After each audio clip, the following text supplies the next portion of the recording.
فأعوذ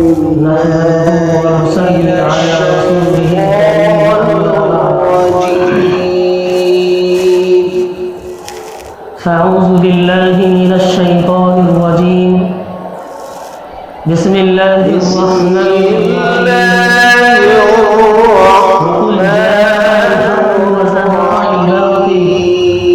إن الباطل كان زهوقا.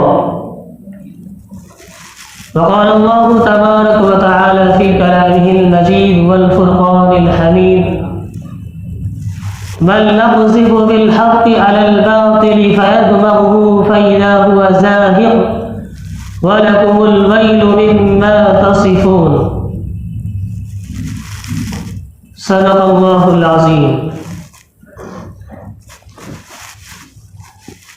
نور حق شمع الہی کو بجھا سکتا ہے کون؟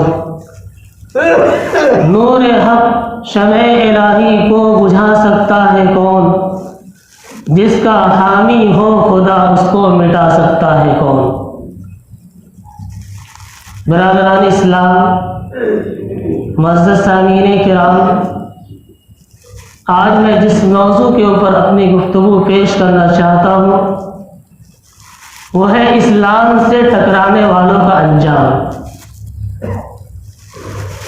برادران اسلام، ابتدائے آفرینش ہی سے حق اس سرزمین پر ہمیشہ حق و باطل کی معرکہ آرائی ہوتی رہی ہے. حق ہر زمانے میں بے سر و سامانی اور قلت اسباب کے باوجود کامیابی سے ہمکنار ہوتا رہا، اور باطل طاقتوں نے ہمیشہ دین اسلام کے نقوش کو مٹانے کی کوششیں کی. دین اسلام کی طاقت کو پاش پاش کرنا چاہا مگر خود ہی پاش پاش ہو گیا اور صفحہ ہستی سے بے نام و نشان ہو گیا. آج ان کا نام لینے والا تک باقی نہ رہا.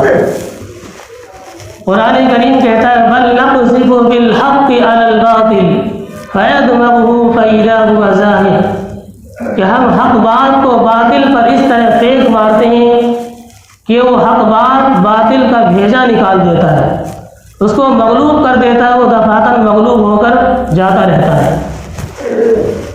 دوستو، مشرکین مکہ نے جب نبی پاک علیہ السلام کے دین حق کی دعوت سنی تو آگ بگولا ہو گئے اور نبی علیہ السلام کے خلاف سازشیں رچی جانے لگی. دین حق کو مٹانے کی خاطر اپنی جان و مال داؤ پر لگا دیا. مسلمان اور دین اسلام کو ختم کرنے کے لیے انہوں نے تمام کوششیں کی، تمام حربے استعمال کیے، مگر حق غالب ہوتا رہا، اسلام ترقی کرتا گیا. اور جب یہ دشمنان اسلام جرم کی انتہا کو پہنچ گئے تو پھر عذاب الہی کا سلسلہ شروع ہو گیا. کبھی غزوہ بدر کے ذریعے ان کی قبر توڑی گئی، کبھی غزوہ احد کے ذریعے ان کی طاقت کو پاش پاش کیا گیا، کبھی غزوہ خیبر و حنین کے ذریعے حق کے خلاف لڑنے کا مزہ چکھایا گیا. یہاں تک کہ وہ دن آ گیا کہ دین اسلام دنیا کے چپے چپے میں پھیل گیا، مگر دوستو پھر بھی باطل طاقت کسی نہ کسی شکل میں ابھرتا ہی رہا.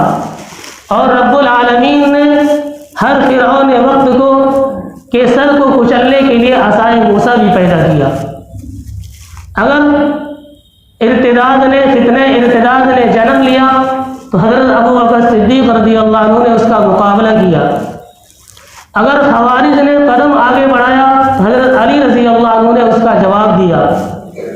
اگر بنو امیہ نے مظالم ڈھائے تو عمر بن عبدالعزیز نے اس کا منہ توڑ جواب دیا. اگر صلیبی جنگ کا معاملہ آیا تو صلاح الدین ایوبی رحمۃ اللہ علیہ میدان میں آ نکلے.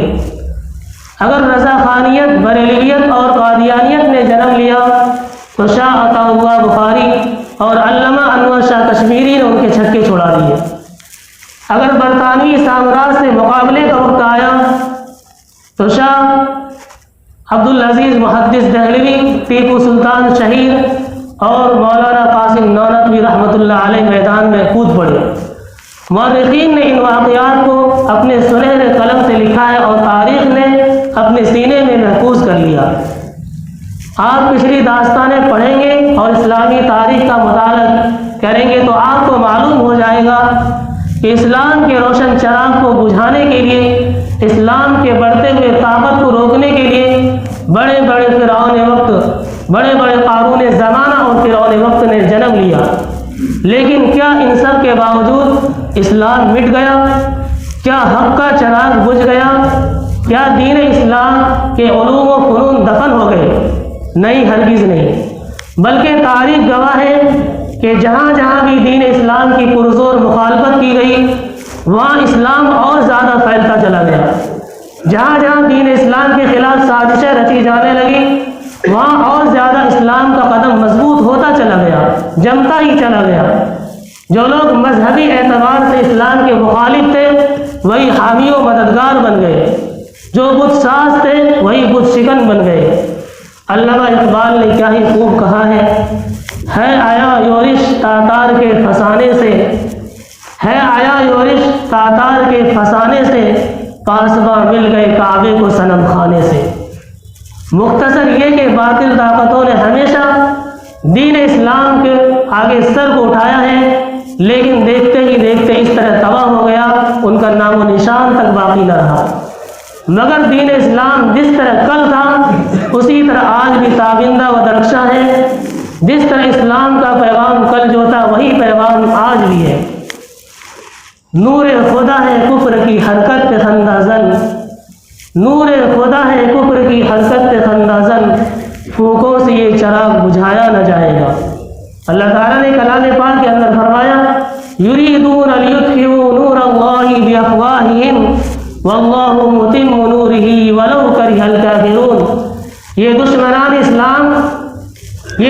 اسلام اور مسلمانوں کو مٹانا چاہتے ہیں، یہ ختم کرنا چاہتے ہیں، اپنے ناپاک پھونکوں سے اسلام کے روشن چراغ کو مٹانا چاہتے ہیں، مگر یہ ان کا خواب کبھی بھی پورا نہیں ہوگا، کیونکہ اللہ رب العزت کو اسلام کی بقا منظور ہے اور اسلام تا قیامت باقی رہے گا۔ آپ غور کیجئے اور حالات کا جائزہ لیجئے۔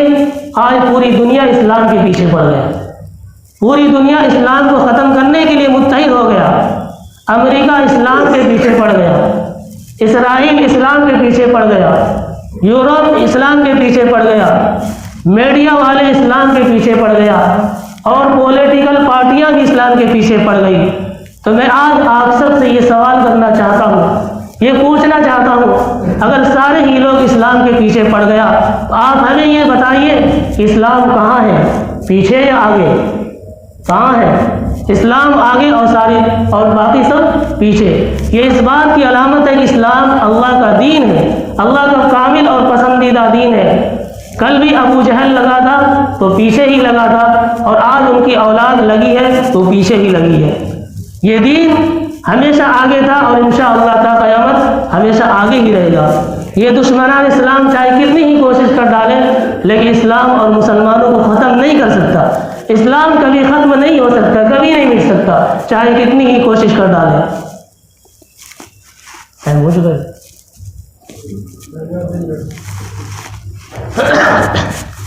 تو بہرحال چاہے دشمنان اسلام کتنی ہی کوشش کر ڈالیں، اسلام شروع سے ہی اسلام باطل طاقتوں کے سامنے ابھرا ہے اور ہمیشہ تا قیامت ابھرے گا۔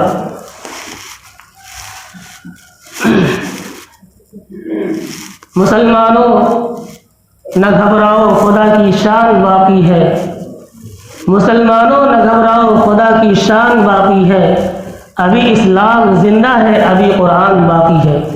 ضرورت ایسے موقع پر یہ ہے کہ ہم اپنے اسلام کے اوپر، اپنے دین اور دھرم کے اوپر مضبوطی سے جمے رہیں۔